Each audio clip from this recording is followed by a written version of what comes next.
નમસ્કાર મિત્રો, વિડીયોમાં તમારું સ્વાગત છે। મિત્રો, હાલમાં જ અમદાવાદમાંથી એક ચોંકાવનારા સમાચાર સામે આવ્યા છે। અમદાવાદમાં એક યુવક યુવતી સાથે હોટલમાં ગયો હતો અને તેના પછી જે બન્યું તે જાણીને તમે પણ ચોંકી જશો। અમદાવાદના વસ્ત્રાલમાં હોટલના રૂમમાં અંગત પળો માણતી વખતે એક યુવકને હાર્ટ એટેક આવ્યો હોય તેવો ચોંકાવનારો કિસ્સો સામે આવ્યો છે।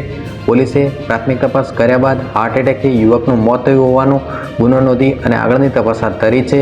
32 વર્ષનો મોહમ્મદ અંસારી નામનો યુવક બુધવારે વસ્ત્રાલમાં સરગમ પેલેસ નામની હોટલમાં એક યુવતી સાથે ગયો હતો અને એક રૂમ બુક કરાવ્યો હતો। થોડીવારમાં યુવતી હોટલના રૂમમાંથી ગભરાયેલી હાલતમાં બહાર નીકળી હતી, પરંતુ યુવક બહાર આવ્યો ન હતો। હોટલ સ્ટાફે રૂમમાં જઈને તપાસ હાથ ધરી હતી ત્યારે યુવક બેડ ઉપર પડેલો દેખાયો હતો, જેના કારણે હોટલના સ્ટાફે પોલીસને જાણ કરી હતી। પહેલા યુવકની હત્યા થઈ હોવાની ચર્ચાઓ થઈ હતી, પરંતુ તપાસ બાદ હાર્ટ એટેકનું કારણ સામે આવ્યું હતું। તો મિત્રો, આ રીતે અંગત પળો માણતી વખતે અમદાવાદની એક હોટલમાં એક યુવકનું મોત થયું હોવાની ઘટના સામે આવી છે।